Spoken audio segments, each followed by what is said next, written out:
gente? Bom dia! Como foi que vocês passaram o final de semana? O meu foi maravilhoso, com muita saúde. Então, a semana que vem vai ser a semana de avaliação, de avaliações. Por isso, esta semana será a semana de revisão. Então, nós vamos começar com a revisão de língua portuguesa. Então, foram muitos assuntos trabalhados e aí eu saí selecionando os que dava para vocês estudarem para as nossas atividades avaliativas. Então, eu coloquei aqui no quadro e aí eu vou lembrar para vocês algumas coisas que nós trabalhamos, estes assuntos aqui, esses assuntos aqui. E aí vocês vão estudar em casa, mas eu vou ainda fazer alguns ajustes pelo grupo. Por exemplo, eu vou colocar a foto, tá, dessas anotações e quero que vocês escrevam no caderno. Deem um print aí, por favor. Printaram? Pronto.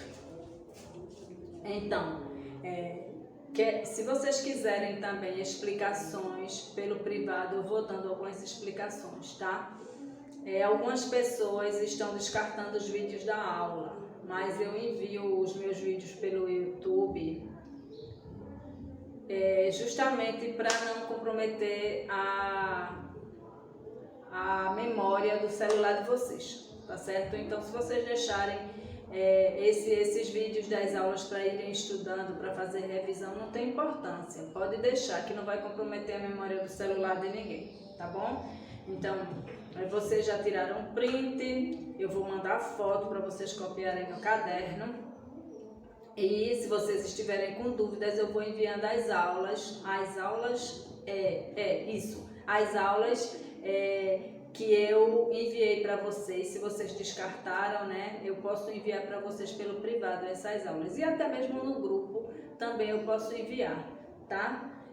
Para que vocês vá estudando, tá? Para no dia do exercício avaliativo vocês estarem assim, nota 10, tá bom? Então vamos lá, vamos começar com o nosso assunto. Revisão. Primeiro assunto a ser trabalhado, não está na ordem do que eu trabalhei, mas eu achei por bem fazer assim, tá? Fica bem organizado. Pontuação. Nós estudamos o ponto final, a vírgula, o ponto e vírgula, o ponto de interrogação, ponto de exclamação, dois pontos, o travessão, os parênteses, as aspas e as reticências, tá? Então vocês vão dar uma estudada nisso aí, tá? Tem alguns que vocês já sabem de cor e salteado, como ponto, tá? Que a função dele é indicar que a frase terminou, a vírgula para separar itens numa relação, tá? Numa frase também, separar, para que a gente possa dar uma pausa e dar mais sentido à frase ao que se está lendo. O ponto e vírgula, tá? Que é uma pausa intermediária entre o ponto e a vírgula, tá bom? O ponto de interrogação, todo mundo sabe que é para indicar que aquela frase foi uma pergunta. O ponto de exclamação, para indicar espanto, admiração, susto, quando você vai fazer um elogio, tá? Para dar uma ênfase no que você está falando, medo, surpresa, alegria, admiração, não sei se eu já falei admiração, enfim, vocês já sabem. Os dois pontos quando você está escrevendo algo e você vai fazer, por exemplo, uma relação. Então, assim, eu fui à feira e comprei alguns itens, aí coloca dois pontos, aí você sai escrevendo os itens e colocando uma vírgula, separando um por um, tá? Também serve para quê os dois pontos? Para indicar a fala de alguém no diálogo. Você está lá lendo um texto ou você está escrevendo um texto, tá? E aí você diz assim: E a menina gritou. Aí eu coloco 2 pontos, tá? Aí embaixo eu dou o espaço, né, para marcar o parágrafo, coloco o travessão e eu posso escrever socorro, né? A menina gritou, ou a menina falou, ou a menina disse, ou o homem falou, tá? Então você coloca os 2 pontos para escrever embaixo o que foi que a pessoa falou. E aí no diálogo as falas vão sendo representadas por um travessão, tá? Que ele já está aqui. Coloquei 2 pontos, travessão para indicar a fala do personagem. Os parênteses, para que servem os parênteses? Para separar uma palavra ou um grupo de palavras numa frase para chamar a atenção do leitor sobre aquilo. As aspas servem para você colocar um trecho, copiar um trecho, tá? Eu estou escrevendo uma história e aí eu quero colocar um trecho ali que eu achei muito interessante, que eu li num livro. Aí eu coloco entre aspas, porque aquilo não foi escrito por mim, tá? Ou para colocar no meu texto também uma frase ou algo que alguém falou, tá? Um escritor tal falou, um pensador tal falou, e aí eu coloco entre aspas. E aí vem as reticências que servem para... As reticências servem para indicar uma dúvida, né?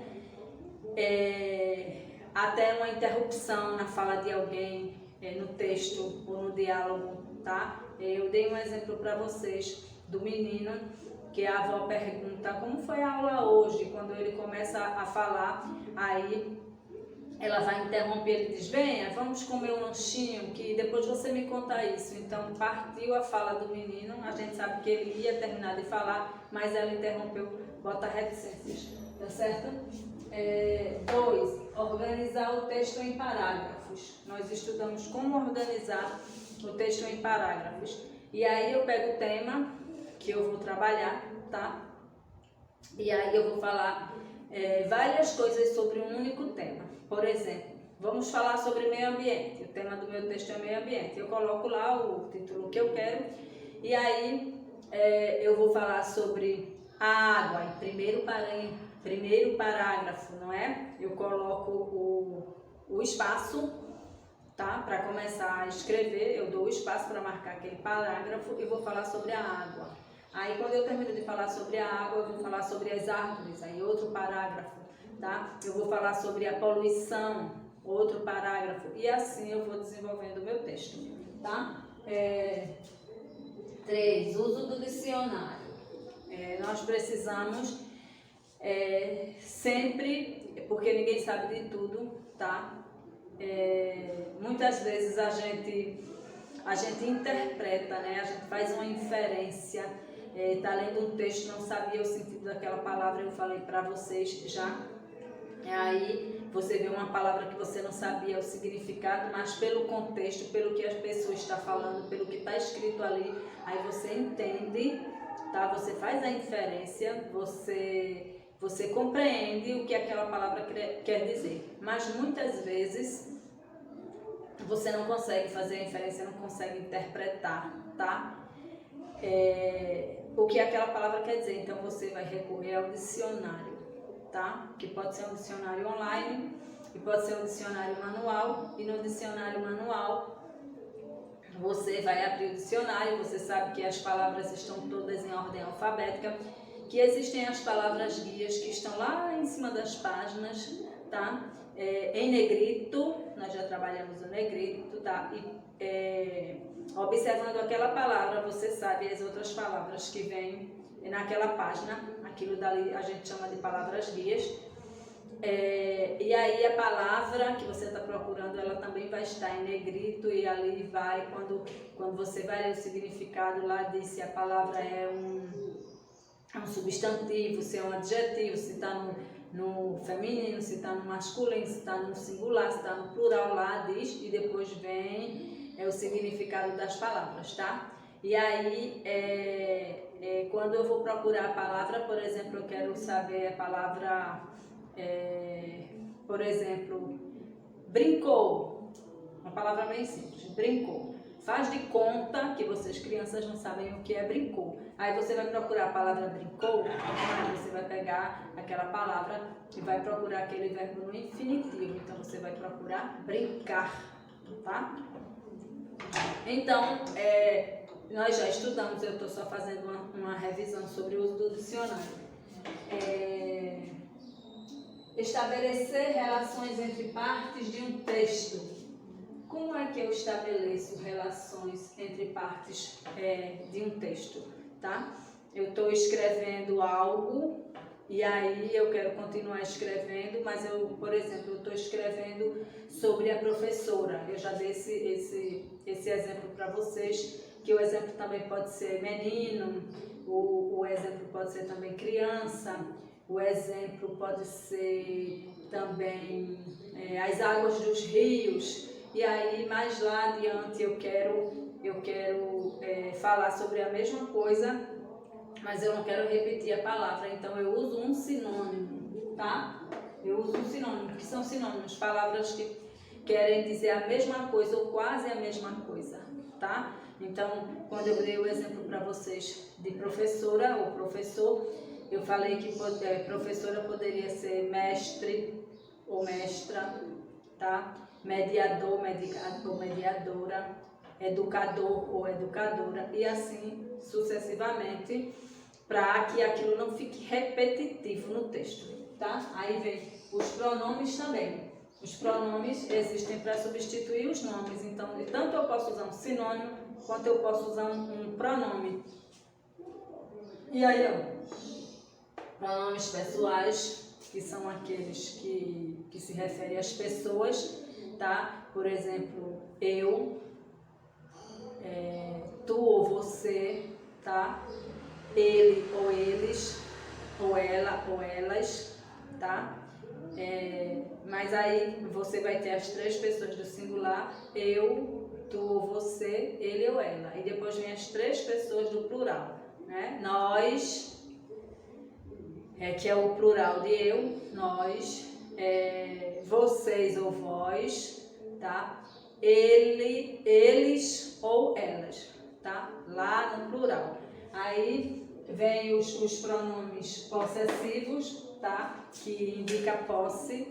E aí eu posso usar meu, minha, né? Teu, tua, vosso, vossas, tá? E aí são os pronomes possessivos, porque indica posse. E os demonstrativos, tá? Eu estou falando de um objeto, por exemplo, tá? Aí eu posso usar os pronomes demonstrativos este, ou esse, ou esta, ou essa, ou aquele, ou aquilo, ou aqueles. Então, esses são alguns pronomes demonstrativos. Estou só fazendo uma pequena revisão para que vocês relembrem e estudem.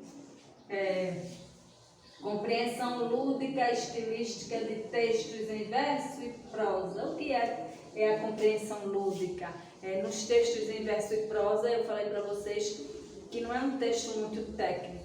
Não é um texto como se fosse, por exemplo, uma notícia, tá? Uma receita de bolo. Não. Num texto poético, tá?